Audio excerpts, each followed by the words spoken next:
All right, Scavengers, welcome to the 6-Scale Scavengers podcast, audio form, YouTube, episode 41. I'm your host, Bryan Fontaine, joined as always with my good friends, TC and Chris Letty. Chris, 41 episodes, and I think everybody can see the cover art. If they're on YouTube, they probably see the cover art if they downloaded the episode on Apple Podcasts or wherever they download their podcasts. We're doing a DC figure, my friend. I know Gare Bear, everybody else, democracy wins out, and here we are. I'm supportive of our scavengers that love DC. I'm not a DC hater. I'm kind of excited about the new Batman stuff that comes out. It looks like it's kind of a callback to the early years of Batman, so I'm looking forward to that. Quick aside, but Chris, Harley Quinn is the feature figure review. Harley is the feature figure review. It's a miracle. We never thought we'd see the day, but I didn't. But the people spoke, and because I, maybe opened up the floodgates a little bit there, I think it's a good change to mix things up, and with Harley being in the spotlight recently and that sort of thing, and DC, got some projects that have had some positive reactions and that sort of thing. I think it's good to mix up the review figures here.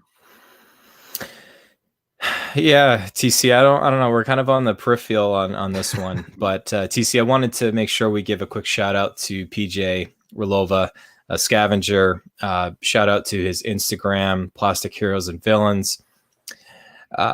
Probably one of the best. I say this in a good way, not that somebody is a good poser. I mean it in a way of a good action figure poser. And I don't know if we've ever had him on an assemble, but I certainly know that he's made a special appearance on Collecting Weekly before TC. I know he's talked about some of his tips and stuff for getting good natural poses with figures, getting clothing to drape right.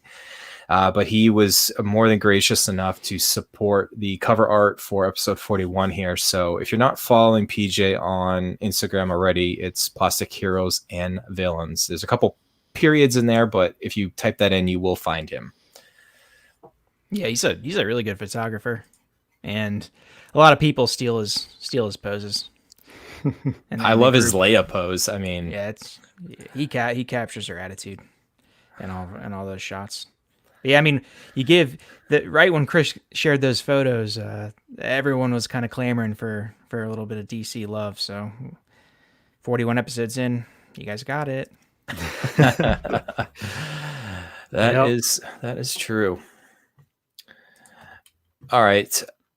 So that's kind of the plan. Everybody else can see either the episode title or seeing kind of the sprawl on the bottom here on YouTube. But our topic this episode is going to be, talking about sold out figures, or you're hunting for things and suddenly when it becomes unavailable, what that does to our psyche as collectors, and knowing that you maybe can't buy it at retail, and what that that could do. So I think it'll be a pretty cool topic. I'm looking forward to it, and we don't actually have a lot planned. I know Chris B last episode kind of got a behind the scenes look at what we do.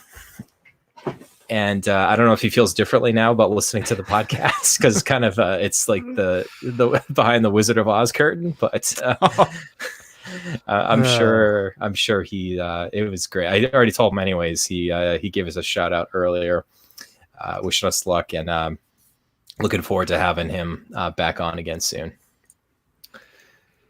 So, guys, too many people to thank in the scavenger community. I got on the screen here some of the new logos that our friend Roy, part of our admin team and one of the hosts of Row 16, graciously put his Photoshop to good use recently and added a couple new logos that we've needed for quite some time. We have a new Scavengers logo. I actually happen to be wearing the shirt tonight. Very simple but effective.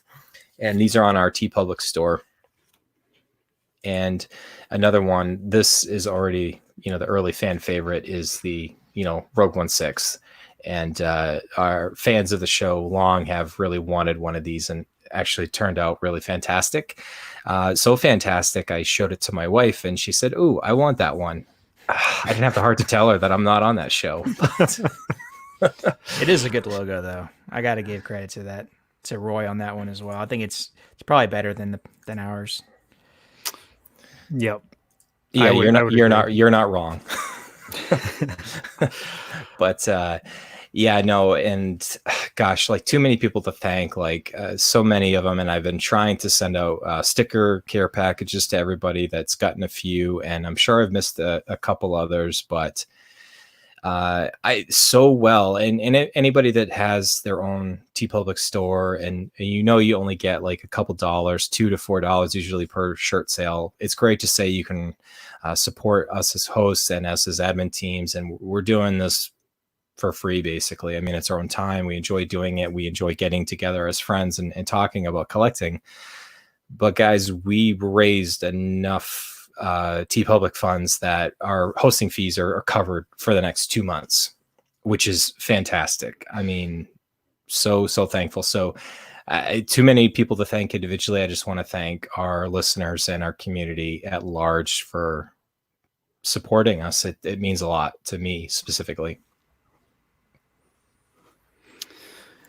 Yep, that support feels really good. And hey, if you can represent some 6 scale Scavengers swag and merch and stuff like that, and be proud of it, we're very thankful and love it.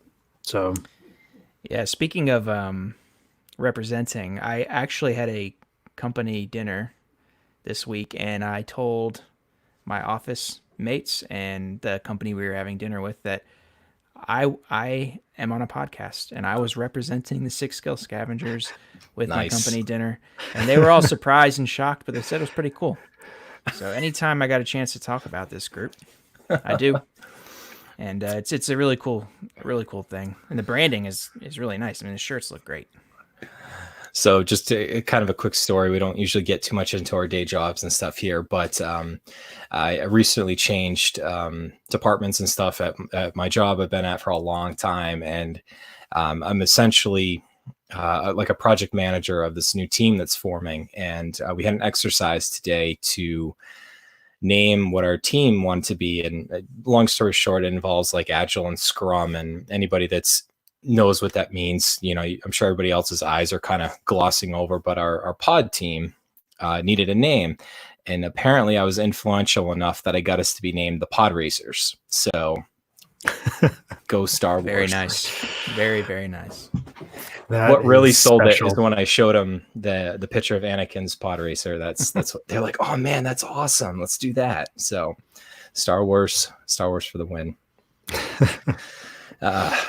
So a couple other quick shout outs here. I wanted to wish our good friend Mark Pearson, one of the OG Scavengers and a good friend of ours, happy birthday. So happy birthday, Mark. I know I saw him earlier popping in. So happy birthday, my friend. Yeah, happy birthday, Mark. And also want to give a congratulations to Cletus, the Hebrew Hammer, Selden, on his recent victory last week. Defending his title and all. He stuck it out and put in a good fight, and he did a great job. So, and I know he celebrated by binging on a whole bunch of pizzas, and he had like a ton of boxes of mezcos and all kinds of goodies waiting for him. So good for him, and look forward to his next YouTube video. Yeah, his post-fight I guess collection updates are great, because then he goes out and he celebrates by hunting all over the city or wherever he travels to, and it's just some cool videos to watch. So congrats, man, on another victory. Congrats, Cletus. I know I caught him last night, I think, on PJ his Paradox Nerd channel, kind of doing a live just figure talk. So check out PJ's channel and Cletus's channel if you want to get more collecting talk than you can get here with the Scavengers. So guys, next segment before we go into the news. Started last episode. I thought it was kind of cool, so I thought we'd continue it. We're usually, Chris, we've been awfully consistent with our segments and stuff. If you go back, coming up on, since we started this thing. And so we're going to continue with the Spark. So this is kind of things that are piquing our interest currently at the moment in nerddom. It can be collecting related. It might be just some IP property that's really kind of got our focus. So Chris, let's start with you. Well, it wasn't really planned, but it kind of happened. My Spark this period of time is Princess Leia. So Princess Leia, yeah. So I just it was going to be nothing, which is super boring, but the last few days or so, you guys will see in my collection update. But yeah, I started looking at some of her figures, and might have a few coming this way. So what had sparked that? Just because that's kind of what we want to talk about. Yeah, I mean, it's really right now I should be in a buying freeze, but I was looking at ways to make something happen, and then I started looking at different rewards and stuff that I might have had accumulated, and started doing some math and realized that could make a couple things happen for not a lot out of pocket. So some creative accounting in the Letty residences. Oh, definitely. Always needs to be. With some peer pressure enabling. Yeah. Thanks a lot, 6 scale enabler. Yep. That guy right there. TC, what's going on with you? Just a general appreciation for the prequel stuff done by Hot Toys. So I'm not the biggest fan of the prequel trilogy. Some of the characters in that trilogy, but for all the figures that Hot Toys either have announced or have actually released, they've all been really top notch. I mean, you look at Yoda, Dooku, Maul, obviously, Anakin, and Obi-Wan. I think that's all of them, right? So far that have been released. The head sculpts are all amazing. The tailoring is all phenomenal. There's really not much bad to say about any of them. And I've kind of started to increase my prequel figure count in my collection, and just general appreciation for the quality that Hot Toys has, I guess, given collectors. That's definitely a good one.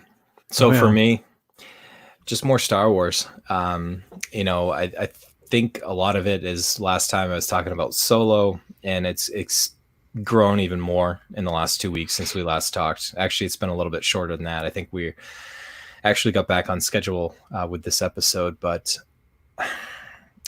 I want to stop short of bashing the sequels. But guys, I think we're always kind of fine tuning what our focus is and stuff like that. But really, the whole Star Wars saga up to the sequels, it sounds really bad to say that, is kind of where I'm kind of focusing in on things, and not every single figure, but key figures or things that are available kind of at retail now or pre-order now.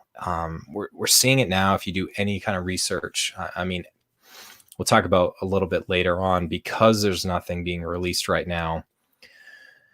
Kind of speculated last time out that people are just going to inherently start looking about what's available in stock on certain places, eBay prices, things that are already been released. And to be honest, that's where I've been going in terms of searching and stuff like that, and really kind of settled on that's kind of the part of the saga I want to focus on. Just as new figures are available, and if they pique my interest, I want to go for them.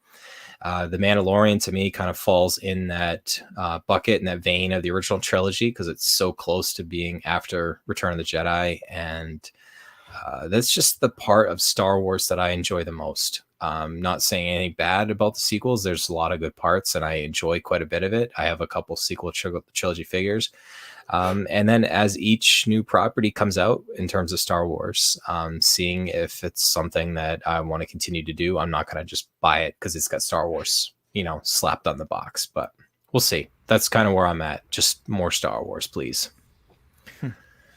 Nothing wrong with that. Nothing at all. So I just want to give a quick go ahead, TC. I was going to say, actually, I think the best thing for Star Wars is the fact that they've ended the Skywalker saga and are moving on to other projects. Because that's kind of what made Marvel so good, and their run was they told so many different stories, a lot of origination, but then they brought everything together.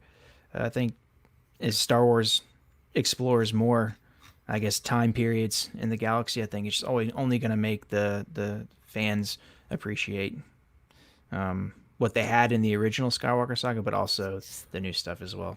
Just broadens things, makes things fresh. So, all right, guys, before we move on and talking about the Death Troopers and the rest of the news out there, I'm glad that we got that news dropped on us late last night and not as we're recording or finishing up recording, because we don't want to do any kind of an emergency Facebook session or anything. But quick shout out, Gare Bear, Noble, Brett, Elvis, Video Pirate, Mike, Dan, obviously Birthday Boy, Mark, Caesar, got Mario, the Galactic Arms dealer out there, the Collector, Joe P, Jeff, we've got Nick, Mark 44, your Justin showed up because we heard we were going to talk about these Death Troopers.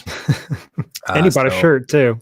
Yeah, nice. Thanks, Justin. Sergio, I think that's everybody I got so far. Just here's the count for Steve. If he listens to this afterwards, we're at 46, Steve, but who's counting? Not us. We're not. No. Not at all. 46. Maybe not 61 quite yet. It's a fun little game that we play with the Scavengers Assemble gang. So, yeah, the Friday nights seem to be a little bit hotter, for live viewers. But 49. We're getting. Don't worry, there. I've got 5 computers, and they're all opening the YouTube stream. So it's funny you mention that, TC, because until I think it was maybe Matt, I've been it takes me a while. It takes me over a week to listen to an assemble because my commute is only about 25 minutes. So I'm in the car about 45 minutes a day. So actually I should be done maybe tomorrow, listening back and forth. And I'm usually trying to listen for things that I'm like, all right, there's we need a dump button there and there and there, and that's a little past after dark hours. And they always reference like, oh, I hope Bryan doesn't hear this. Well, I do eventually, but I think they had referenced it until Matt had said something like, oh, well, how many browsers do you have it open on? And I'm like, what? Like, all right, so if that's the cheating that's going to go on, I don't want to play that game. No, we're legit. We're not fudging the numbers like that crew. I don't care about the numbers that much. I just like the fact that there's the show within the show here, and people get a chance to hang out with us and hang out with other scavengers at the same time. So, all right, guys, news. And like I said, the shock. Well, let me preface it. Not necessarily a shock, because we had a feeling that this was probably going to happen with the fact that the Death Trooper did show up in The Mandalorian. Not necessarily a spoiler kind of at this point. I know Disney Plus is going to be available in the UK within a week or two. So I think we can finally start talking maybe more openly about, I don't know, we don't talk about like actual plot points and stuff on this show. We're talking more in general about our love for certain things and IPs and stuff. But so we've got the Death Trooper dropped on, what's today, Wednesday night. So Tuesday night, a little after 11 Eastern time, I was getting ready to go to bed, and I happened to be the first scavenger in the group to post it. And then, gosh, I don't think we've had a post this popular in quite some time. I think it was at, last I checked, over 100 comments. Yeah. And people going crazy for this. I know I tagged you, Chris. I tagged Justin. I wanted to give a shout out to PJ, the Paradox Nerd, because I think he's at least one of the people that I can think of the earliest was like, guys, just chill. It'll come. He's not necessarily the king of being patient when it comes to snowtroopers, but anything else, he's usually pretty good. So, number one, I'm super excited for anybody that didn't have one, like you, Chris, like Justin. You guys have been hunting one. You got one now. So before I throw it over to you, Chris, I thought I'd just talk specs real quick. So this is going to be in the TMS series. It's going to be number 13. You're going to retail for $235, about $15 more than originally I was issued for, because I'm gonna go there. TC. It's got a Q1 2021 release from Sideshow. It's the 6-figure in the Mando line. Because I'm a nerd, I track this stuff. It's the 126 Star Wars figure overall MMS. So I said it's not. It's in the Television Masterpiece series. I'm just gonna call it what it is, guys. It's a straight reissue of MMS 398, the standard Death Trooper that originally retailed for $219.99, part of the Rogue One line. The base is the same. The accessories are the same. They made no changes. This is a straight reissue, but using the license of the Mandalorian to be able to do it. Discuss. Go ahead, Chris. No, I was very surprised when I woke up extremely early this morning. I went to bed early last night, and I looked, and I'm like, oh my God. And then I see the amount of comments, and I'm like, well, I guess it was an active night for everyone conversationally. But I'm super happy with this release, because like Bryan said, I have not been able to get any of the Death Troopers from Rogue One. And I love the aesthetic, and to get this one, it's just it's a great looking trooper, and I'm happy for all those collectors that haven't been able to get it. But yeah. So Dan just chimed in and said, and actually is a good correction here. This one didn't come with the long rifle, and I forgot that the original did. So it's not only a straight reissue; they're giving us less than the reissue TC. Awesome. Yeah. Well, wait, the original one, that was the regular MMS 398. It came with two. Didn't it come with the mid-size rifle and the pistol? Yeah, but I think also the long rifle too. Oh, you're right. It did. Okay. Now I remember. Okay. I don't know the technical names. I used to. Medium 11D rifle, pistol, long rifle. We'll just. I'm sure somebody could Wikipedia it, but. I was gonna say, in the morning I'll check my phone when I wake up on the Facebook to see what kind of notifications are there. If there's like one or two, usually it's not a release, but I saw 6, so I was like, okay. Yeah. That means there's probably a Hot Toys release, and that's when I clicked on it, and then sure enough, the Death Trooper was there, and it's exciting. I mean, everybody knew this was going to happen. It's not like it wasn't going to happen, and people, they were excited for the opportunity, the potential opportunity, and now that it's here, I expect a lot of people to buy 2 of them or more. I don't know what I'm gonna do. I'm thinking just one down the road, but. I like these. I like the design, like you said, Chris, and I like the regular one without the pauldron, because I like the part in Rogue One where Krennic calls up the 2 Death Troopers and he marches up the I forgot what base it is on Scarif and starts to go after Jyn and Cassian. So I like that part, and I think they'll look great together for anyone who has Krennic on the way as well. Mm-hmm.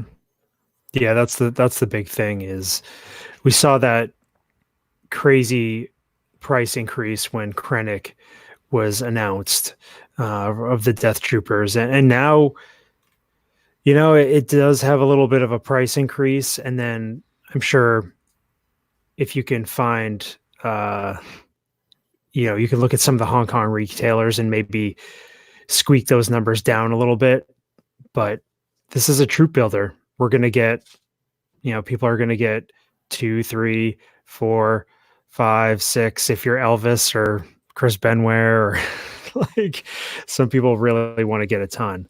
But Justin, he wants to get a pair. That's what I want to start off with. Jeff, he He's looking at 2 also. I think 2's a good number if you don't have any already. Mm-hmm. That rangefinder. See, this is why I like this release, because of that rangefinder. It makes the helmet not seem so narrow. It just looks like more aesthetically pleasing in my eyes on this mask. So this is awesome. Yeah, it's such a cool figure, and get them all lined up either in a Mando scene or a Rogue One scene. I think it's a no-brainer. Well, then you need 20. I guess I'll just have to win the lottery. I think I forgot to grab the photo. They had all 6 of them lined up. Oh, yeah. I did. But I'm just kind of cycling through some of them now. But yeah, this looks great. I'm personally, I'm getting 1 just to stay current with the Mando line. I already have the other 3, so it gives me a total of 4. Wow, that seems like a good number. I will also say though too, if I didn't have any, like I would at least get 2 because they look awesome paired up. But no. So I know. Go ahead. Sorry. No, I was just saying people were kind of wishing that the base was a little bit more dynamic. A little, at least add some scenery in there or something, or have, I don't know, just something to differentiate it a little bit, but it doesn't really bother me at all. Yeah, I don't think this is going to affect that Death Trooper Deluxe Specialist release with the little Jin doll. Yeah. Because I mean, that one it's packed out. So it's kind of like Spider-Man Homecoming Deluxe when they released the movie promo. The Deluxe had so many different accessories that it's still highly sought after. People still want that set, even though there's a newer version that looks pretty much the same. So I kind of think that's how it's going to be with the Rogue One. Even the regular Specialist and the I don't know, the 3rd variation. I think they'll still have value, even though this is basically a reissue. Yeah, we'll probably see it. I haven't looked at prices today or anything, but there might be a price dip, at least, a percentage, whatever. But it's already starting. I kind of took a peek, so okay, you're starting to see a little bit. So I think they'll be a little bit more affordable if you don't want to wait. So TC, we saw this also with the Mark 47. I happened to look last night for some odd reason. It popped up in something, and I was just went down that rabbit hole. And it's funny, you still have a few that list over like 1,000 because people haven't gotten the memo yet, but you're seeing a lot of them in like the $400 to $500 range. So and these are just people selling that they had one, and people buying that don't want to wait until later this year to have it in hand. All right, guys. Gosh, we could talk about the Death Trooper all day, but we have other things to cover. Now the Assemble Gang already covered Miles Morales and Arkham Batman. We're not going to rehash that conversation, but the 3 of us did not get to talk about that. So Chris, kind of on our theme of the show with Batman, I think this gives hope for DC collectors that they have not been forgotten. So I don't know much about the Arkham series of video games, but for people that like Batman, seem to like this figure. Yeah. I mean, I don't really know anything either. It does, looks cool. It looks, like a cool Batman. It kind of reminds me of back when Kenner had the Batman license in the early 90s, and they had like, 100 different Batmans and stuff. You just had all these different cool suits. So it kind of reminds me of something like that. And I think they teased like Batgirl too from Arkham. So yeah, I mean, it's a good way to get some DC characters into the line. It seems like those might be more popular than some of the movie figures and sort of thing. But yeah, I mean, good for them. And then as far as TC, what do you any feelings towards it? I was listening to Only Fools and Collecting from Collecting Weekly, that podcast, and they're saying they're I think there's like an exhibition in Japan starting up soon, a DC exhibition. So it makes sense that Hot Toys is going to release, a series of DC figures, probably some more Harley Quinns too. Mm-hmm. So yeah, it's nice. It's even as something as great as Star Wars and Marvel, it can get monotonous if you don't have other things to mix in. So I like seeing these kind of releases just because I like seeing what Hot Toys can do. Now, Chris, this Miles Morales figure certainly Mm-hmm. is unexpected. Not completely unexpected if you saw the little insert that they had in their display at San Diego Comic-Con or it was either there or New York Comic-Con. I can't Mm-hmm. remember. It's one of the cons. Were like coming soon, and this just kind of came out of the blue. TC and I were kind of speculating before we hit the record button that maybe Hot Toys is just trying to get anything out to market. Maybe it's reissues or non-head sculpts and stuff like that, and then we get this. Chris, I never thought we'd see a non-live action sculpt and paint in not necessarily the television masterpiece series, but the movie masterpiece series. So obviously, they nailed Miles. It looks exactly like it does in the film.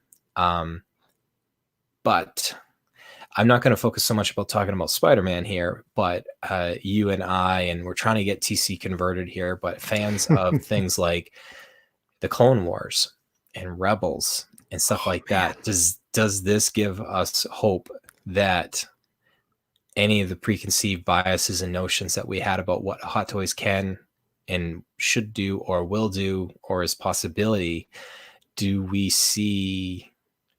I don't know. The Clone Wars is now part of Disney Plus. That's part of the speculation. Could they do some of the clones? I don't know. I'm sure people would go crazy for that, but on the other hand, I think Hot Toys has to figure out if there's going to be a market for them. We've talked about it before. They don't want to see their figures end up in a bargain bin somewhere. But man, with the popularity of Clone Wars right now, and the first 2 episodes of season 7 have knocked it out of the park. No spoilers. Yeah. I mean, this gives me hope. At least it changes what I thought was possible. Oh man, absolutely.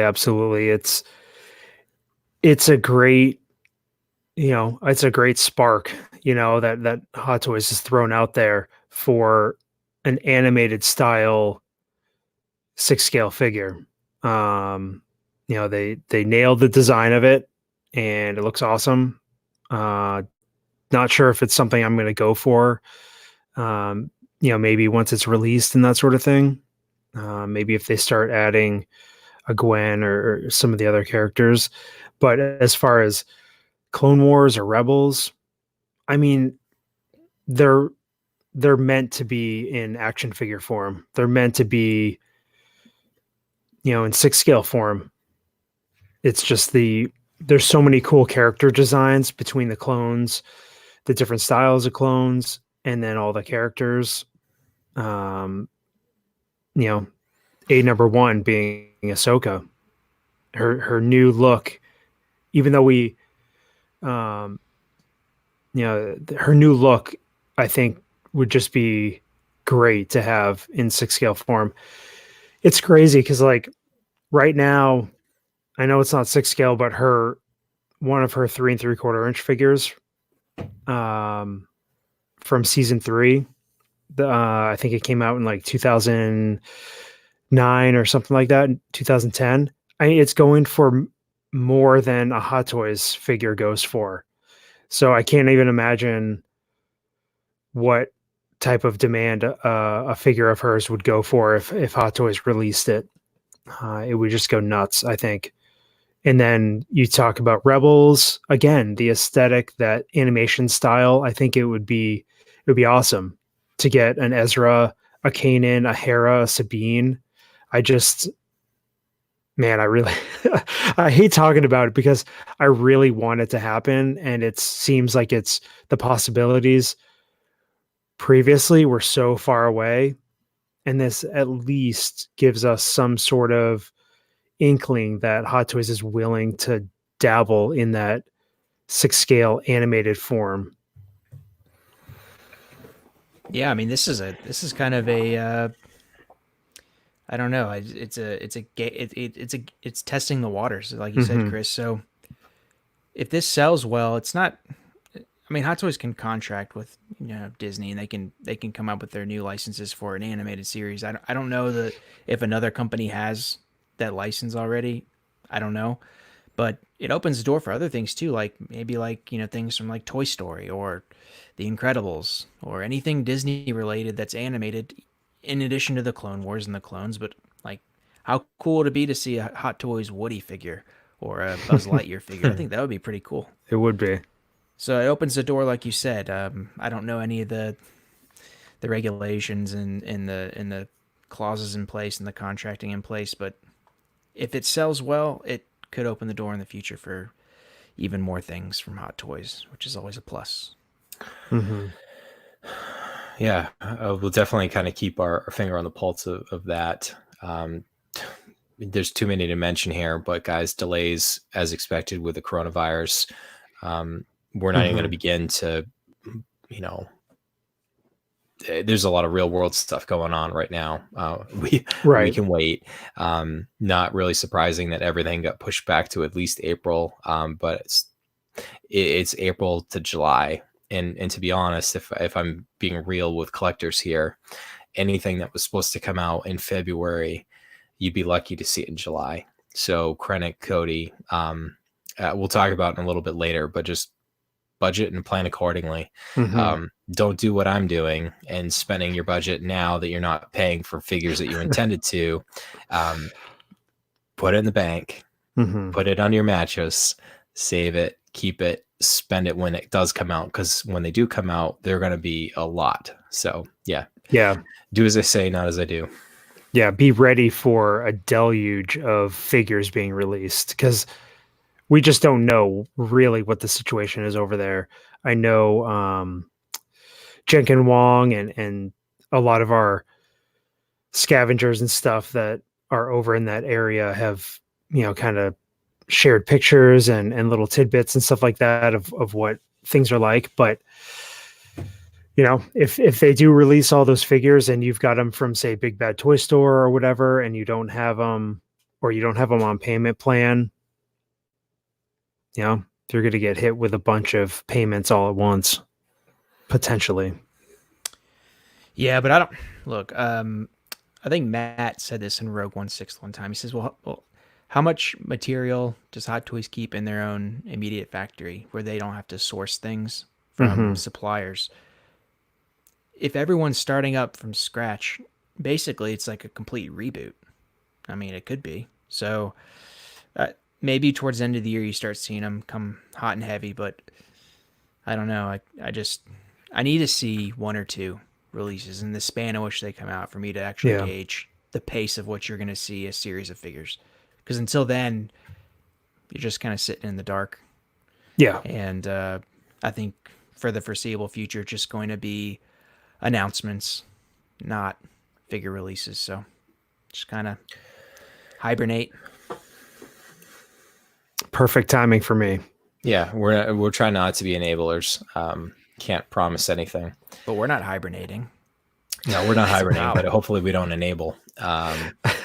So guys, as we had speculated, a lot of in-stock stuff might start going because people are kind of getting that Hot Toys itch.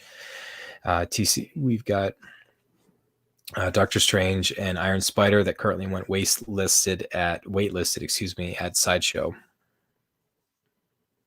Oh, yes. Sorry. I was looking at the next segment. Yeah, Doctor Strange has been out, gosh, I think over a year.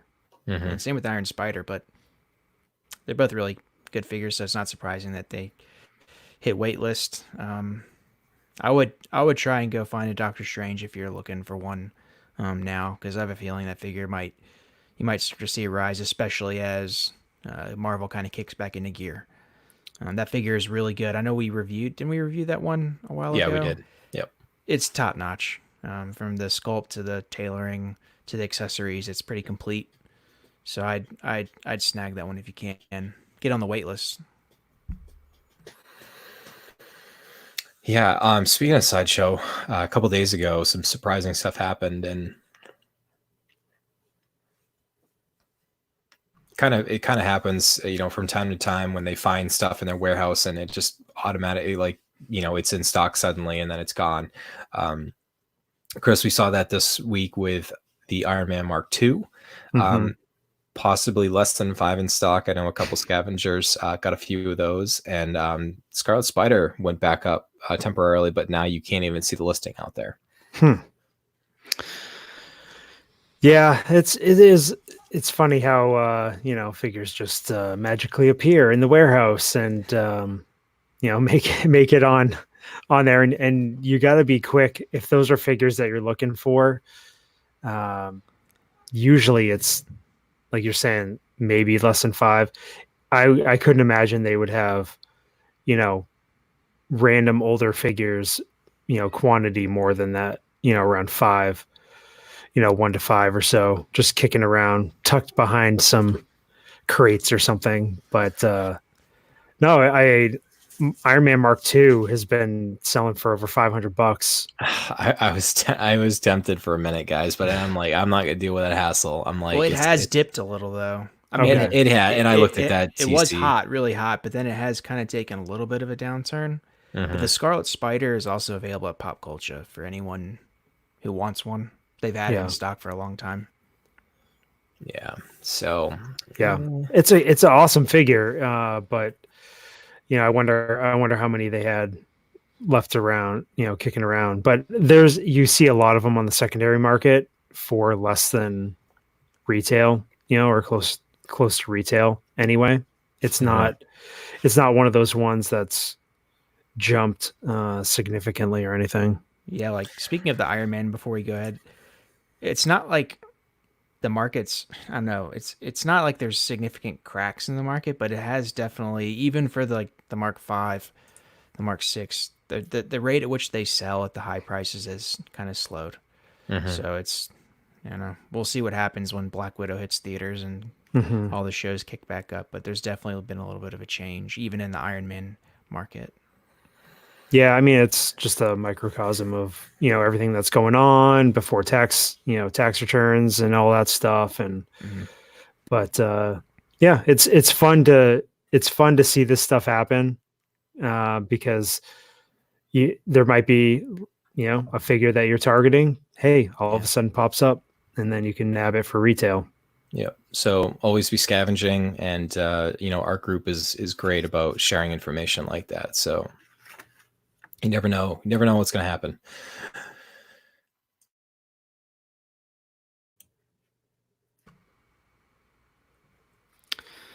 You want to move ahead? Oh, Brian's back.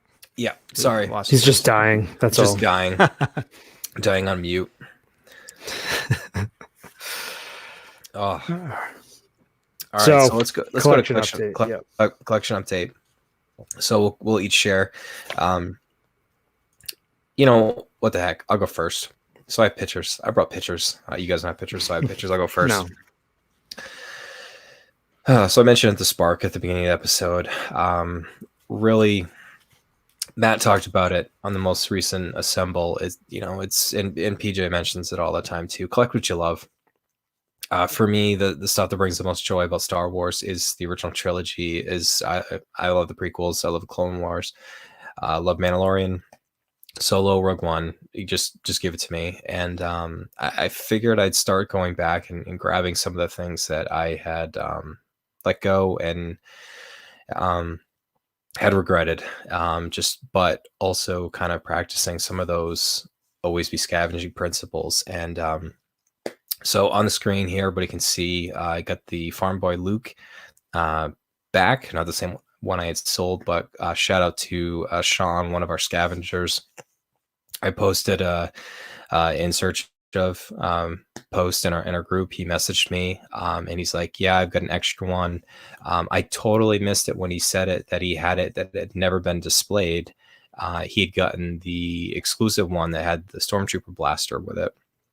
And he sent it to me and I opened it and I was like, Sean, this thing is like new. He goes, yeah, I told you it wasn't displayed, for a killer price. So you can't really, it's pretty hard to beat that. So Sometimes it doesn't hurt to ask. Speaking of not hurting to ask, kind of along that vein, and obviously everybody knows kind of my misadventures with the TFA Chewy. I kind of wanted the New Hope one too, and looking on eBay, I saw a listing, and it happened to have 3 figures in this lot that I didn't have: a New Hope Leia, a New Hope Han, and Chewie with a 2-pack. And listed for a price that I thought was fair for all 3, but also a little bit higher than maybe I wanted to. And this happened to have a listing that had an offer, and shipping was high. I mean, but for 3 figures, it was reasonable. So it came in what I felt was a fair offer for all of them, and the buyer accepted. No negotiation whatsoever. So when you factor in the average of all 3, it's a little bit more than retail per each figure, but certainly glad to, number one, have Han back in the collection, but for the first time have this Chewie and Leia. So I have the pictures of the box here, guys. I haven't even had a chance to unbox them. I've got a shelf ready for them. And funny too, this is a picture of my car, and actually this is my garage. But the seller, he's like, hey, I've got the dice, the solo dice from Galaxy's Edge. I'll just throw them in there. He's like, when you open the box, don't throw them away because you don't want you to lose them. So where do they end up? They're on my rearview mirror in my car. Oh yeah, it's my son's very jealous. Actually, my wife is too. She wants a set now. And then finally, this was arrival today, and kind of the inspiration for the episode title. But I got Hoth Leia back. And unfortunately, I got in at the wrong time because the market is certainly picking up. But I had to have this figure back, and brand new.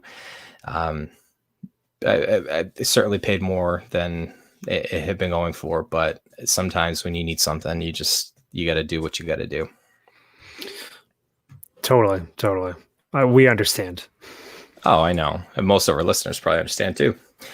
But that wasn't it. So before I pass it over to you, TC, for next, kind of along that vein of trying to figure out like what's available at retail. Is there anything else I can kind of pre-order? Is there anything else that was released that I want to be able to add that would kind of represent that era of Star Wars that I'm looking for? And we're going to talk about it. And I think Bespin Leia is going to be that next figure that is going to go quick. I think it's a figure that's readily available. It's from a key movie. It's one of everybody's favorite Star Wars movies. We potentially could be getting a Bespin Han at some point, but I think Bespin Leia is going to be something that a lot of people are going to start clamoring for. So I have that on the way. It hasn't arrived yet, but I did order that on Big Bad Toy Store. Speaking of Big Bad Toy Store, I did pre-order the Death Trooper today, but then last night, actually before the whole Death Trooper thing happened, PJ and Matt would probably get a laugh out of this, but I decided I'd add the Jawa and the Gonk Droid. No NRD on Big Bad Toy Store. I think I'm gonna keep it, but I don't know. I kind of always said I didn't really want background characters, but I think the fact that both have showed up in the Mandalorian makes it a little bit more tempting. And then finally, it's not an assemble if I don't get made fun of, but the clone, the 212 clone I had gotten in, which is pretty good. I'd gotten that from a new member, Aaron, in our group. Ended up selling that to Austin for the same deal I got. Actually, I lost money on it. So, and I'm sure Aaron lost money on his deal too, but I know clones are kind of picking up in popularity now. It just didn't really fit what I was looking to do. And I was able to put some of those funds towards some of those purchases I just showed. So Chris and TC and Chris B, you guys all called it last week last episode when I said I was going to be quiet for a while, and I'm a huge liar, and we'll see what the next episode brings. I'm not going to make any promises. We need entertainment, so that's good. Yeah. The fans. Are you not entertained? Let's pull up the Gladiator. Oh yeah, you got the okay, buddy. It was pretty awesome. Yeah, TC, what do you got going on? Yeah, before I get going, I want to bring up the Han and Chewie 2-pack. So like a month ago, I was searching for, I don't know what it was, short troop. I don't know. I'm pretty in tune to the market price of most of these figures that I'm searching for. And I searched for another figure, and then randomly the 2-pack of Han and Chewie showed up in an auction on eBay. But there were only like 15 seconds left. So I clicked on the auction. It was like at like 490 or something. I was like, oh my God, what do I do? And I ended up just choking, and I didn't do anything. And it just sold for like an even $500, and it was brand new.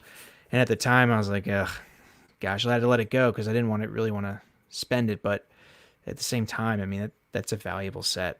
So it's always be ready. Always be scavenging and don't be choking, because that's what I did. ABS. Yeah. But anyway, so Not on to ABC. yeah, right, ABC. That's what Not it on a was. t-shirt. It was not great. But anyway, as far as pickups go, I did have a few pickups. I picked up Actually, let me start off. I picked up Hoth Leia before Bryan picked up Hoth Leia. Let that be known. Enabler. Yeah, I picked up Hoth Leia. You know, I traded mine to Steve for Gladiator Thor. I don't regret that, because I love Gladiator Thor, but at the same time, I don't think Hoth Leia is a boring figure. I think Hoth Leia is a pretty classy figure. I like the white jumpsuit, so and I like the Hoth scene in Empire Strikes Back. So if they ever release Hoth Luke, you know, that figure, unless they do a reissue, the figure's going to jump in price. I could easily see it going over $400. It's already in the threes, so I happened to get mine for like $290 was the price. So I thought that was pretty good. I did also get a snow trooper. Everyone's getting a snow trooper, and the snow trooper is a great figure. I mean, the articulation on that thing is awesome, and the materials used are really great, and even down to the boots, and then the weaponry. It's just a top-notch figure. And I got two more. Anakin Skywalker, light side Anakin, and this is all from Anno Toys, by the way. They seem to have not the way PJ and Matt say it. Don't do it. I'm not doing it. Anno Toys. No, I'll do it the Filipino way. Anno Toys. Yeah. We won't bring up Matt and PJ in this pod. Yeah, their show's canceled, by the way. Yeah. So's the Istanbul. But Anakin Skywalker, again, the way they priced it there, it's, even if I change my mind down the road, I mean, the market for that's so high that it was just it's a key piece, and that I have quarter scale Vader. I feel I need Anakin, even though I'm not a big fan of his character in the prequels. I feel it's a major hole in a Star Wars collection if I don't have Anakin Skywalker. So that is it still in stock? I think it is in stock. I think there might be a couple more. Their website kind of goes in and out. It says out of stock, in stock, out of stock, in stock. I don't really know how they update it, what their inventory is like, but I think there's a couple left, and it's priced at like $250. I mean, shipping might be $30, but I mean, the figure is a $300-$400 figure if you go on eBay. New, and these are new. These are either sealed in the shipper or sealed in the plastic, depending on how they get their shipment from Hot Toys overseas. And then finally, another great value there, Stormtrooper Han. I don't have Han Solo, the Harrison Ford Han Solo, a young version of Harrison Ford in my collection, and this is a Hot Toys exclusive. It looks awesome. The head sculpt, the smirking head sculpt, I like. Now, some people think it's cheesy, but the paint works great. And now I have a Harrison Ford Han Solo in my collection, and again, another hole filled in the Star Wars collection. So it's kind of a big update. Yeah. This is the time of year I'm able to add some more pieces than I usually am through the rest of the year. So I was able to acquire some key pieces. Yeah, and you've done well with Anno Toys. I keep looking. There's just nothing that either I'm looking for or it makes sense. And although you found a good tip, TC, and I think it was on the boards, and it may have been Brett in our group, maybe on Sideshow Freaks board or something, and mentioned, because I was getting like Steve, I got cold feet, but it wasn't because of the exchange rate. It was I added a few things and then I had no option for shipping. It was local pickup. And I'm like, I'm not going to go to the Philippines to pick this up. And then you had found, well, actually, I'll just let you share what you found instead of me telling people what you found. When I purchased mine from the website, I didn't have that problem. When I bought those figures, but about a week later when Bryan was trying to do it, I was not able to pick a shipping method either. Before was FedEx was the shipping method, but when I tried again about a week later, it was just, again, local pickup at the Philippines. But apparently you can go through with the purchase and then they will invoice you the shipping cost and then you can complete the entire transaction. I have not tried that, so I don't know for sure, but I read on the Sideshow Freaks boards that's what happens, because people, that thread with Han Solo, the Stormtrooper version, it got revived because someone said that they had bought it from No Toys, and people were like, "Oh my gosh, where'd you get that figure? It's been sold out for so long." And then that kind of conversation went to the shipping, and that's how I kind of find out that they will invoice you, I think, for shipping after you go through with a purchase. Interesting. Yeah. But great customer service. Yeah, no, definitely. I think I did a little risky though. I didn't create an account. Create an account, set your default address, because when I submitted my orders, I didn't. They kind of went into a black hole, and it wasn't until like a day or two later that I got the updated invoice. But they came through. It came in like 3 days. They arrived in Georgia. It's crazy. Yeah. Good stuff. Definitely check out Anna Toys if you haven't. There's still some deals to be had. So, Mr. Letty, Lord Letty, as Gare Bear, artist formerly known as Gare Bear, has bestowed the title on you. Sounds very prestigious. I know. Maybe it must be the mustache and the recent DC love. I don't know. My lord. Yeah. Downton Abbey. Yeah, right. Love that show, by the way. All right, so like I said, shouldn't be buying anything. But my good friend Justin kept on talking about Bespin Leia, and I don't know. I got promo code, looked at my rewards balance, and I'm like, I can get this figure for only paying for shipping. So that's what I did.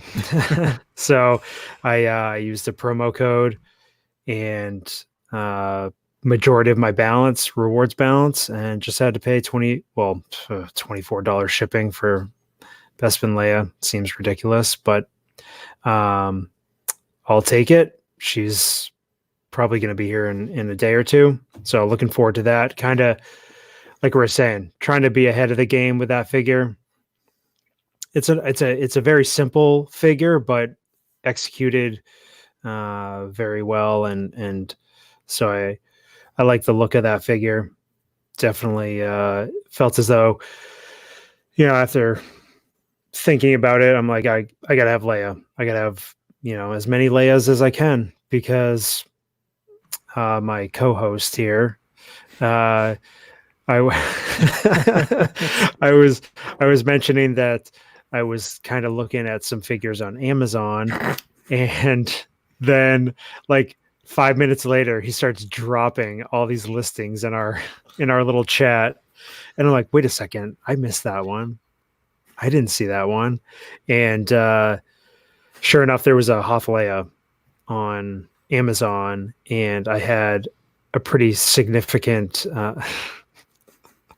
my hair. Mark thinks my hair should have an Instagram account. Yeah, I can see that, but appreciate the compliments, Mark. So yeah, Hoth Leia, the price was probably about $100 over retail, but that's basically the going rate right now. And she had $9 shipping, and the amount of rewards I had built up in in Amazon. I basically only had to shell out $60 out of pocket for. So between the two, $85 for 2 Leias, essentially. ABS. Yeah, that's right. That's right. So that's how I got 2 figures on the way. And then got some other stuff. Got some prints, and let's see, what's this? Got some things going on in the chat. Worry about much delays as far as JC Hong has said. The factory is back at work. Might take a couple months to get back to normal. So cool. Appreciate the sorry to hijack update. your What's up? update, but What's I know up, Chief? Austin's asked several different times on what are our concerns about the maybe his enter key got stuck or something. But I'd also heard something similar too. So we'll see. But just because they're back in the factory doesn't mean that they have the ability to ship overseas to us. So we'll see. Yeah, they'll just regroup and get. Of course, they're going to get delayed. We don't care. I mean, more time than safe. Yeah, I mean, we absolutely we care, but we don't care. Mm-hmm. We just want people to be safe and all that stuff and get better. So I got some prints, and a fellow Ahsoka focus collector, he's got the Ahsoka Tano's Life Instagram page and Twitter page, and he kind of messaged me, said, hey, there's a limited edition print for the 332nd clone division going up, and it's going to be numbered to 30, and you should check it out. So I'll try to show that right here with try to not have glare, but it's the clone helmet, and can't wait till we see that on the show. Oh man, yeah. So it's numbered to 30 and signed by the artist, and the artist is Rob Taylor, and his Etsy page is Herofied, and I highly recommend checking out his artwork, because in addition to that, I also got a Death Trooper print. So timely. Yes, very much. I know it was serendipitous. Whoa. So was that on your word of the day calendar today, buddy? It was. I saw it right on there and picked it out. I'm like, how can I no less? How can I incorporate this into the podcast? Well, you won the bet. You won the imaginary bet. There you go. So yeah, I recommend getting on his page, because we all like having these additional pieces to complement the collection, and he's got so many different prints from all different areas of pop culture and that sort of thing. So yeah, I was pretty happy about that, and his prices are really reasonable. And then I also pre-ordered the Art of Mandalorian books, couple different volumes coming out later this year. I saw PJ, the Paradox Nerd, had listed on his Sithcast group that those went up. So I've been trying to collect those, and gosh, I missed that. I love those books. Yeah, I ordered those on Amazon. So look for those, and to buy the stuff, I did a toy show this past weekend, or last Friday, up in Portland, Maine, at the Maine Mall, and it was Toy Fest, and sold a bunch of stuff, vintage, modern, all that sort of thing. No 6 scale stuff really, but the money is going into paying bills, boo, and a little bit into the collection fund. But it's always fun to do those shows. My buddy Kevin Mann from Manly Toys, him and I were awesome guy. Yeah. Oh yeah. He's great. He's based out of right near Portland, Maine, and check out his Facebook group. It's MANN-LEE toys, all kinds of vintage stuff. From Masters of the Universe to Jurassic Park to Transformers to Star Wars. Just everything you can think of. He's hunting, he's finding stuff. I love what he comes up with.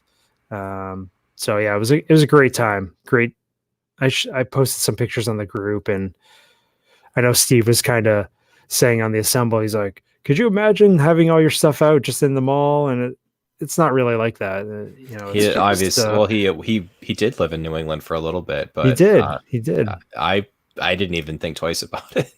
Yeah, I know. I'm like, whatever. It is You're more like, interesting, though. you're more like, please take my stuff. Yes, I was. I was literally making deals. People were making piles. I'm like, knocking dollars off left and right. I'm like, please just take it. And my first sale was all my Power of the Force 2 Star Wars vehicles, like the Falcon and X-Wing. And I was like, thank God, I don't have to try to find a place for that stuff, emptying totes. So yeah, it's fun to do that kind of thing. It's a lot of work, but it's fun. That stuff doesn't exist. Well, maybe it does. I never see it in Atlanta. Now, when I lived in Pennsylvania, near Bluebell in Philadelphia, they would have these people would set up shop in the middle of a mall. Yeah. And I would go visit and see what they had, but maybe it's like a Northeast thing.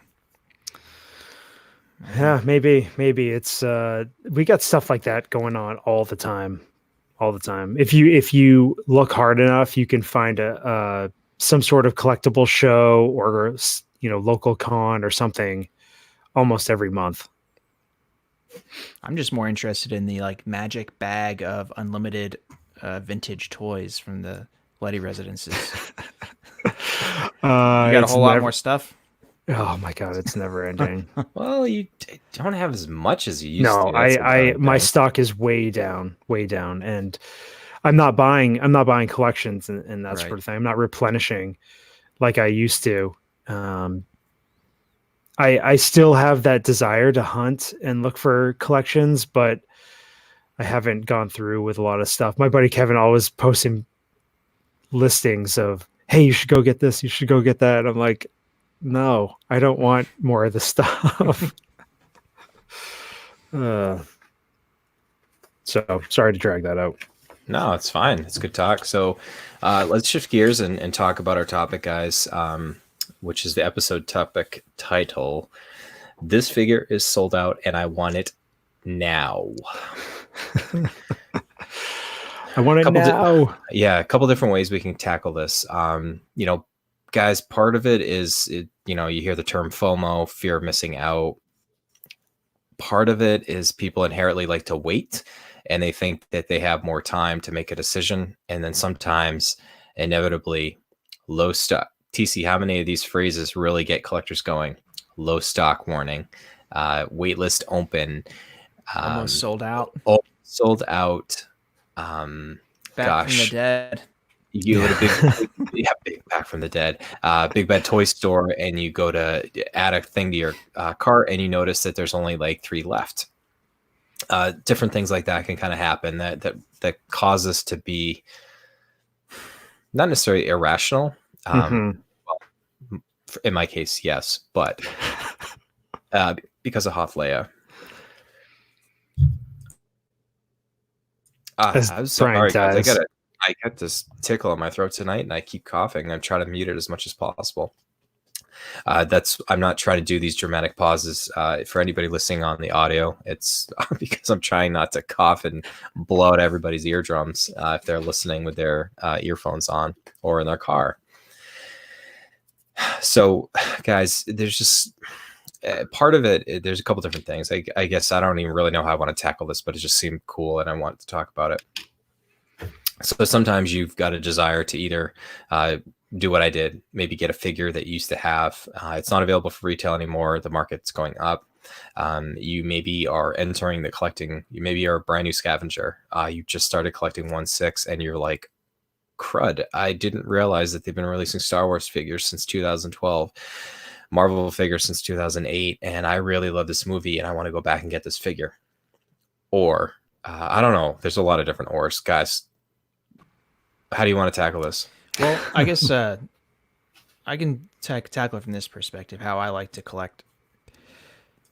I would rather pay a $25 premium for a figure that's sold out than buy a figure at retail and sit on it for 2 years and watch the price dip and then maybe it gets sold out and then it goes back up. So I would spend 25 more to buy something that's already, the market's already set. I'm not looking at it as an investment, but I like to buy, when I put money into the things, I don't want the value to go down to a fraction of what it was. Like, for instance, the Mark 50.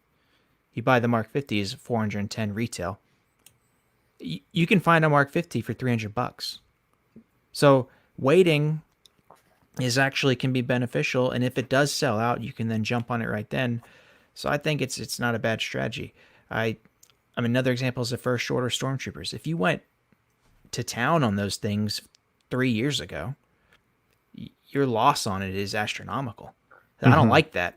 About 50%. Yeah, I mean, I would much rather pay $300 for Hoth Leia when it retail for $235 than shipping $255, and have that set and know that I made a good purchase than, play the boring game of ordering it right when it comes out from Sideshow, getting it day one, but then having the market fluctuate for 2 years. It just is not as exciting to me. There's a hunt involved to find a Leia, even if it's a little bit higher, or find a snowtrooper, even if you pay $40 more than what it was worth. It's satisfying to get it, knowing you got a pretty good deal because the market's even higher.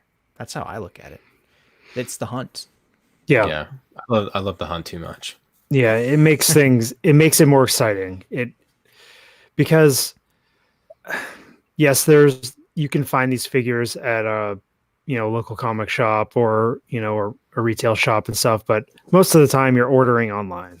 And if a figure is available on 30 different websites for pre-order or in stock, it's not very exciting. So having that feeling of having to dig and dig and dig to find the best deal you can, that's exciting. And finding and you being the one that finds a website that's got the best deal, that one left in stock. I mean, that feels satisfying. It's kind of silly, but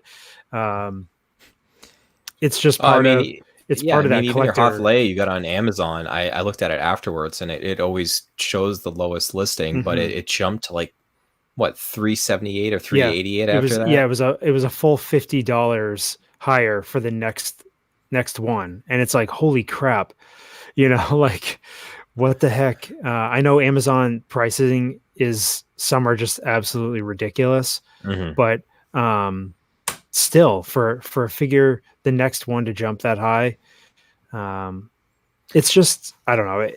I think TC, I think it helps that kind of have that mental Rolodex. You mentioned it. I think one of the reasons why the three of us get along so great is we're all huge nerds, and we love just looking through websites and looking at market prices. And there's the reason why I think we say all the time we're not experts. I feel like we're at least knowledgeable what's going on with the market. It's because we're paying attention to Facebook groups. We're looking at eBay and stuff like that. And even though if we're not actually buying the things, we're aware of what's going on, or have been around long enough to kind of be able to have those research tools that we talked about last time out, to be able to find out, am I making a good deal or not? I know that's one of the topics that we had last episode, but for me, like sometimes I'll go Sideshow, Big Bad Toy Store, Pop Culture, Anno Toys is now something that's an option. I know people like Time Walker Toys, and then there's Toy Hideout, and I'm sure I'm giving away a lot of secrets for Scavengers right now, but sometimes you just got to go site by site by site, and if it's a figure you're looking for, just search on it to see if it's available. I mean, I mentioned it last time, just sometimes doing a Google search and then looking at the shopping tab and you finding out like, okay, what's the lowest here?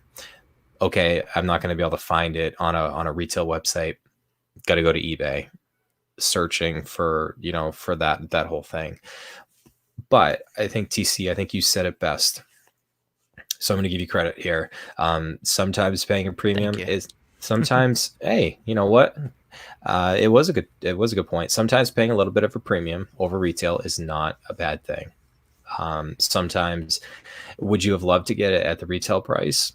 Yes, but for one reason or another, you were just not in the space that either you were collecting at the time, or there was a figure that interests you at the time. And it's kind of I think even Chris B had said it recently. Somebody on the Assemble was talking about like Marvel Legends and, you know, store exclusives and stuff like that. He even said like sometimes it's better just to go on eBay and pay the premium, because instead of going store to store to store to store, or spending the time yourself to look at all the different websites, sometimes it's easier.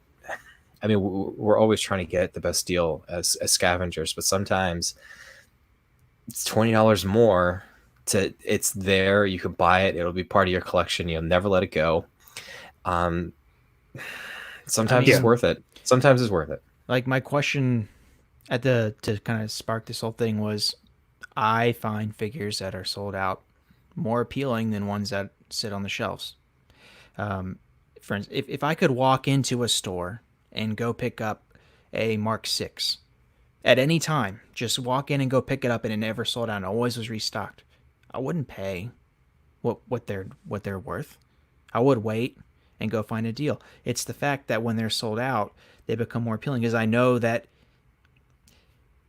that market is not, it's just going to be set, and that the money that you put in, it may not appreciate, but at least you're not going to take a bath on the figure. And that's what I don't like doing. So that's why I said when a figure sells out, it does raise my, it catches my attention. It's not that I didn't like it before. It's just there is a monetary piece to it that I don't know. I've always been like that. Just how I collect. But anyway.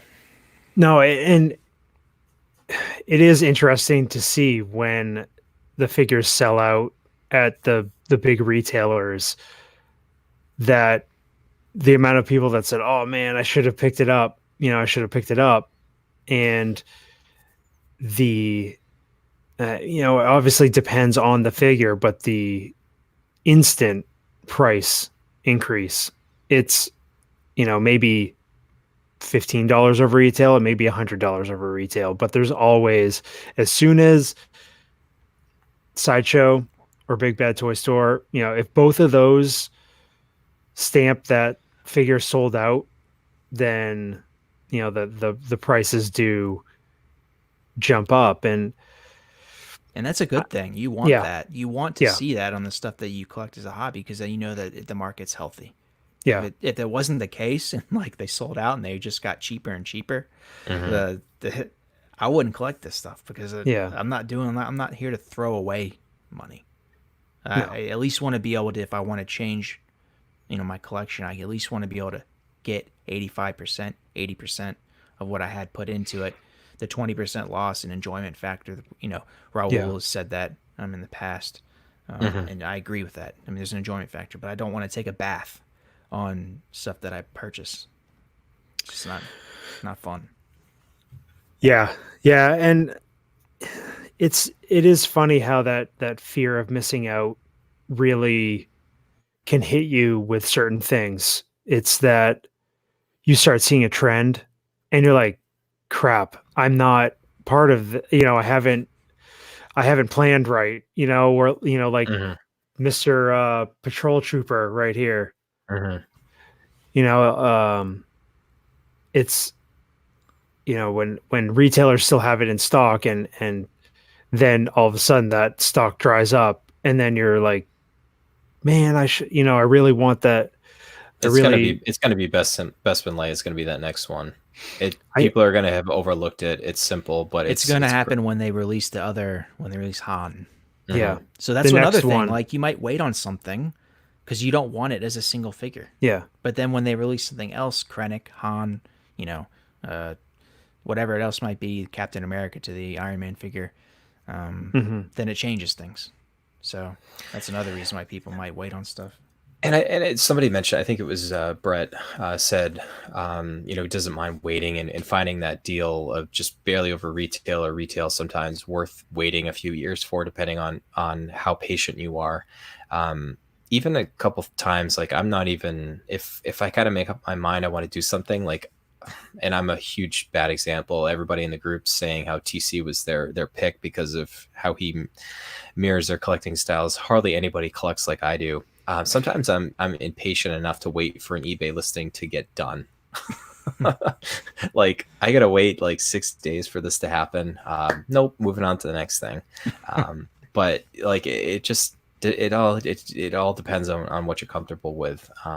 But we'll talk about it some more. I think just the nature of how things are going to be collecting wise right now. If we still see, and we will see, not if, we will see delays, and I think we'll see what the market adjust for things that are in stock, what the aftermarket for prices of things that are already available. What if people cancel pre-orders and NRDs, if they're past the point when they can get their money back, do they reinvest that in older figures? What does that do to the market? I don't know. I'd rather be. Steve mentions it before too. Like, I hardly ever will tell you guys. Well, I'll tell you guys what I'm doing just because you're my friends. But just because, like, I won't maybe announce what I'm doing on one of these shows until I've done it, just because I don't want to create additional competition for myself. Which sounds really weird because we're not influencers in any way, but even just one or two more people thinking similarly out in the collecting space as you can make it a lot more challenging. Yeah, because sometimes like a few copies of a figure just linger. They linger out there like Anakin Skywalker and Anatoys. But if you tell people, 4 people go by, it's gone.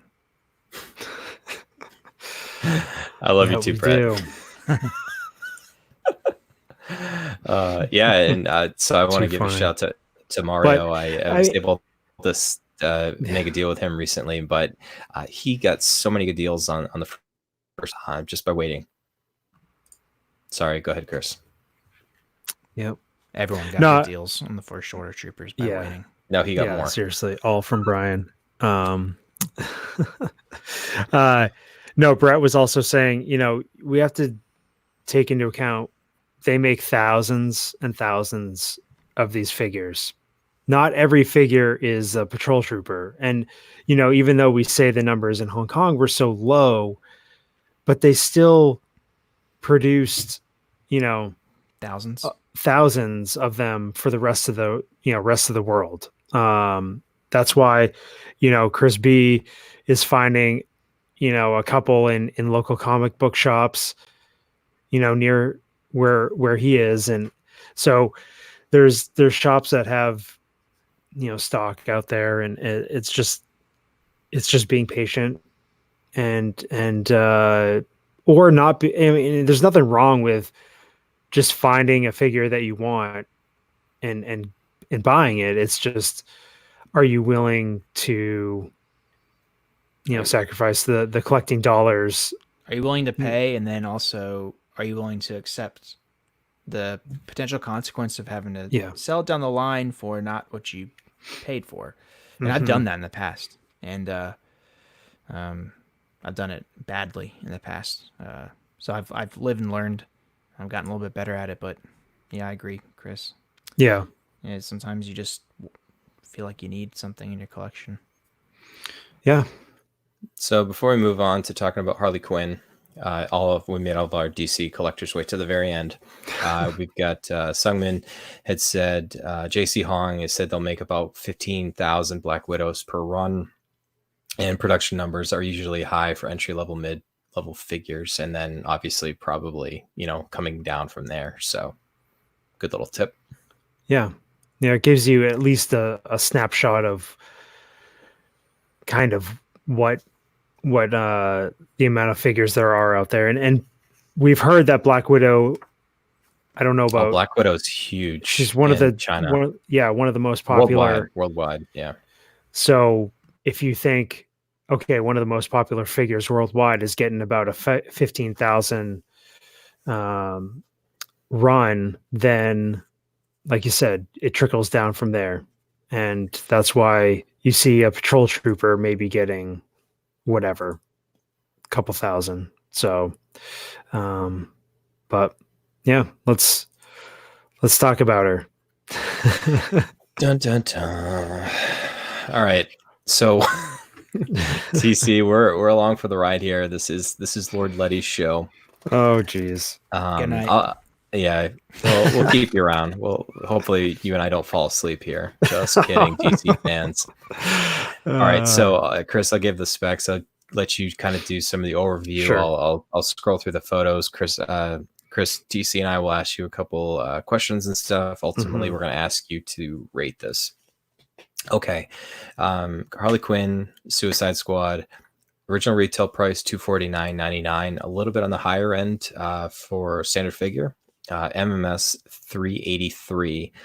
Original went up for pre-order July 26, 2016, released July 2nd, 2017. So this summer will be out for 3 years. So not new, but still, I think, Chris, maybe the preferred Harley Quinn. Yeah. It's the go-to Harley Quinn. Everybody has a favorite, but this one is the more popular version. Gee, I wonder why. So Harley, the movie Suicide Squad is, it made a ton of money worldwide, but it was pretty much, the only redeeming factor in that movie, in my opinion, was, Margot Robbie as Harley Quinn. She stole the show, the movie. I do have a cane right over here, my grandfather's cane, so I should have had that ready. But it's one of those figures that, since I started collecting, I've always been looking for popcorn from Mario. But I tried to tighten things up and keep the collection at just Marvel, and then it spread to Star Wars, and then I'm like, I'm gonna branch off to DC a little bit. I do like DC. I've always been a fan, but it's Harley Quinn. She's pretty much the biggest, one of the biggest characters in DC, period, and definitely in the movies as well. So, question for you, Chris. Sorry, this is completely random. Yep. If DC had to make a decision on keeping Gal Gadot or Margot Robbie, only one, who do you think? Come on, that is not fair. That is not fair. Man, that was completely off topic. Yeah, I'm gonna plead. Yeah, I just don't. I couldn't pick between those two. They both embody those characters very well. Now, Harley's cast of characters there, I'm not too fond of, but her figure on her own stands alone. Let's see, Justin says, I can't wait to see you sell these DC figures for Gentle Giant Ahsoka when it lands. Why not both? Let's see. Yeah, Mario's talking about the hate for her leg joints, and yeah, it's tough. Like you start wondering the choices that Hot Toys makes with the bodies and that sort of thing. And she's got the jointed knees, and with the stockings, the fishnet stockings, it does hide them a little bit, but it is a little funky there at the knee joint. But I think overall, the figure just really has a presence with that facial expression. I know some people are not crazy about it, but the thing I like about it is Hot Toys, the figure expressions are usually pretty stern or stoic, or kind of just straight ahead. And this one, you get an actual, emotion reaction kind of thing. So I don't know. I'm just rambling. What, the figure. Yeah. So a couple questions I have. Yeah. So obviously sculpted hair, ponytails. How is it, Chris? Yeah. So they're ball jointed at the head. So they kind of move around a little bit here, so you can kind of maneuver them and have them, when she's got her bat over her shoulder, she can kind of, the hair can rest on them. And That's actually a really good idea. Wow. Yeah, it's not very, it's got that movement. It's not stiff. I guess it Because prevents breaking. I feel like they could break yeah, otherwise. yeah. Speaking of breaking, my other Harley had an issue when I opened up the package, but yeah, you can tweak it here and there, but there's a Instagram page. I think his name is 16 Salon, and he does like custom rooted hair and stuff, and it goes crazy. But yeah, Kunji Club saying the custom rooted hair. What do you do? Man, Send the sculpt to the dude? I think so. Just mail it to I him? think so. And it looks, some of them are just insane. The quality work that he does. Yeah, the head sculpt, for being a figure that's 2.5 years old now, it holds up. It's just pretty flawless as far as the head sculpt goes. Yeah, Jeff, it's spot on. I mean, it just captures that emotion of Harley, Margot Robbie. Yeah, so yeah, it's just fun. It's a fun figure. It's colorful. Adds a little flair to the lineup, and she comes. She's got a cool outfit. She's got her jacket with the property of Joker on the back. Nice stitching, quality accessory there. She's got her bat, her revolver. Justin's gonna kill me not knowing the actual name of the gun. And so I got the special edition Sideshow, which came with her mallet. Yep. Gare Bear. That's a nice exclusive accessory. Yeah. Yeah, it's It's good. not a throwaway. That's good. No. And it's her classic weapon. And it's got writing on it, funny little sayings and stuff. So that's kind of what I wanted to get the exclusive for that reason. Jeff Hatter with Michael Jackson. Yeah, definitely good. Kind of good pair there. It's one of those figures that's never really going to, like, they could always improve the knee joints, but as far as the sculpt goes, it's not going to age out. It's like in 3 more years, it's not going to be like, oh my gosh, look how much better they've gotten. No, it's just good. Yeah, and I think with the fact that she's got like the whitish makeup kind of complexion, that I think that helps too. It doesn't have to look exactly skin tone, because I know Hot Toys, if you look over the years, the way that they have the skin tone on the head sculpts, it has progressed, in a good direction. So this one should be pretty neutral as far as that goes. Yeah, she's got tattoos on her, kind of in inappropriate places, saying inappropriate things, or innuendos and that sort of thing. And yeah, it's just cool. I mean, obviously the figure was appealing enough for me to jump into the DC area of collecting. Like I said last time around, I really like the Birds of Prey movie. It's too bad that it's has not been successful at the box office, but I don't think that's going to stop Margot Robbie as Harley Quinn.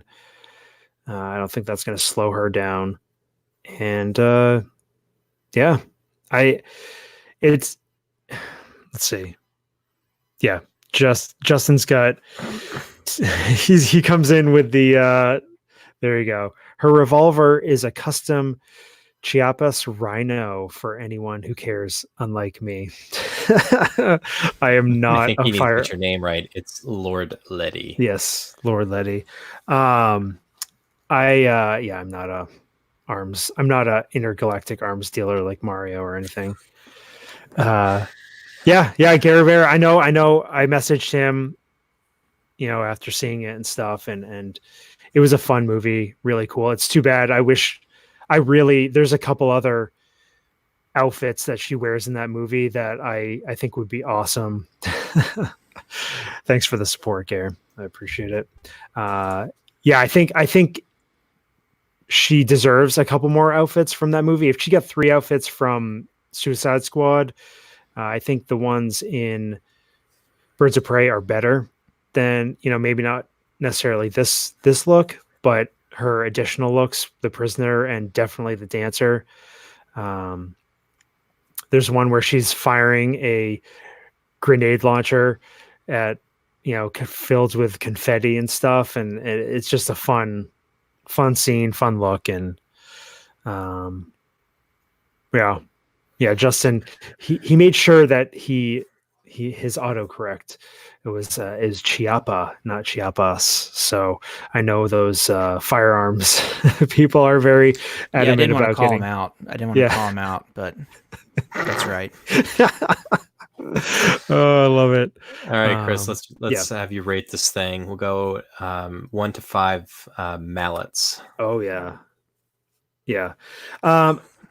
So I mean, I think the one improvement that could be made is the jointed knee.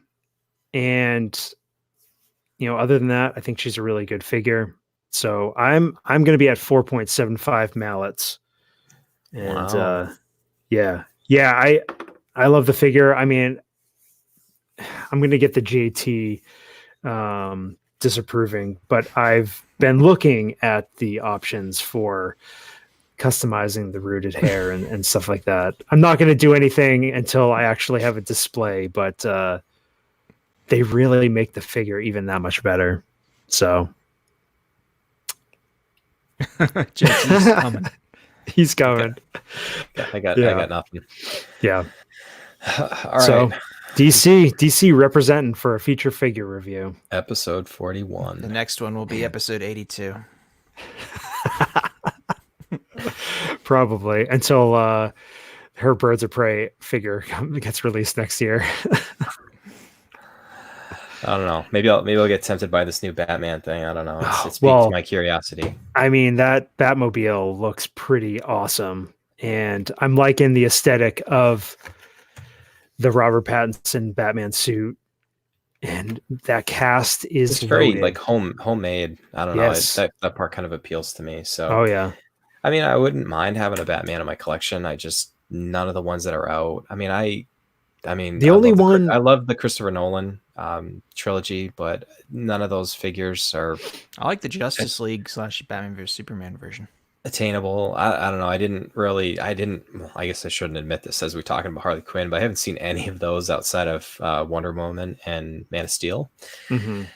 And I don't know. We'll see. There'll be a Batman eventually. I mean, he's been around for what, 80 or 90 years. Right. Yeah, the Batman, the 89 Batman Returns ones are appealing to me, but I kind of want, if I go for a Batman, it's going to be for the next version of Batman, and try to, go forward and not go backwards with purchases. What? Care Bear, what did you do to him? I want my Lord. I don't want Lord Letty. I want Star Wars Letty back. All right. Before the show gets completely off the rails, let's do plug time. Yeah. We've got our website, 60scavengers.com. We've got our YouTube channel. If you've been one of I think we got up to like 51 viewers early, maybe 54, but who's counting? Obviously, you're listening to this audio format as well. Again, shout out to all the scavengers that picked up a t-shirt recently. Roy put all the new designs out there. I think there's 16 total now. Wow. A lot of different shirt colors and stuff that look great. While I quickly pause here, Chris. Yes. And stall because there's something worth sharing if I can get it to breaking news. Well, not necessarily breaking news, but not for you. Well, we've hinted at stuff, but all right, let's see if this works now. Okay. Hey, look at that. What's that stuff? The That's one some six the 1/6 clothier might be back in business with some new designs. yes. New designs. So I still have the original 6 scale Scavengers design, but I've added an action figures not dolls version. And because I'm the clothier, I've got my own logos there of vintage viewport with one Rebel Commando, and then vintage viewport with Miss Ahsoka Tano. Somebody that looks like Ahsoka Tano, but not actually Ahsoka Tano. Right, not Ahsoka Tano. Like, yeah, it's a cosplayer as Ahsoka Tano. Almost Tano.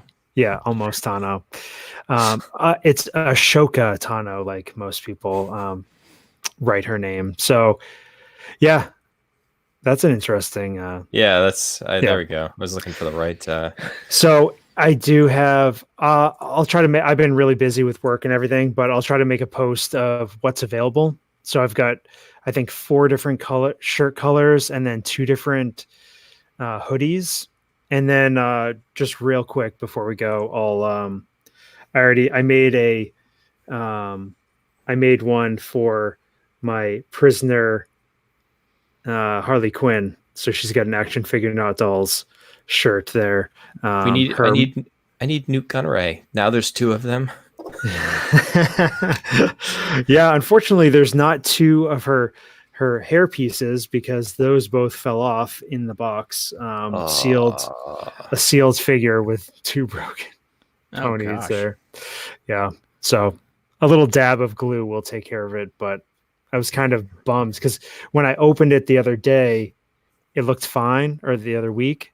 But as soon as I pulled the plastic clamshell off the top of her, they both fell off to the side. Yep. Oh gosh. Real quickly, give a quick shout out to Collecting Weekly. Zach and Dean are the hosts of that show. Great show about all things collecting. 1/12, 1/6, little 1/4, but a whole bunch of different things besides hot toys. Small talk with Damien and Dylan, and then Only Fools in Collecting with Ian, Pete, and I believe also now Scott. It's the 3rd host. So give those guys a listen. Great suite of podcasts to listen to. Yeah, absolutely. We love the guys at Collecting Weekly. So we also, we mentioned our TeePublic store with all that cool designs out there. We've got our Facebook page. We're on Instagram and Twitter, Apple Podcasts, Google Play, YouTube, Spotify, Stitcher, and 6scalescavengers.libsyn.com. I just want to also thank, usually when you ask for reviews, it seems like you're begging, but we had a couple people that thankfully gave us some really good reviews on Apple Podcasts recently. Certainly appreciate it. Anytime we can get another scavenger to potentially join our community, I think it's pretty cool. And it's just great being part of this community, Chris.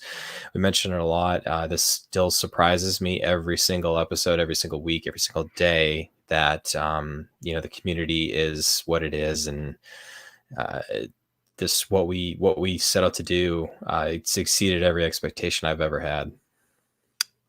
Yeah, definitely. We say it every time, every show where it's just, it's great to have this community, and it's really fun to interact with everybody. And I'm glad that, people get enjoyment about us rambling about, it's just a bunch of friends talking about toys. Yeah, I know. Thanks, Gary. Appreciate the comment. But it's another great show.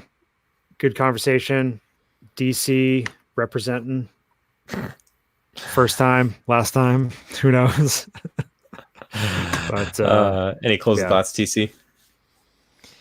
I think Lord Letty needs to retire. We need to bring back the old Star Wars one.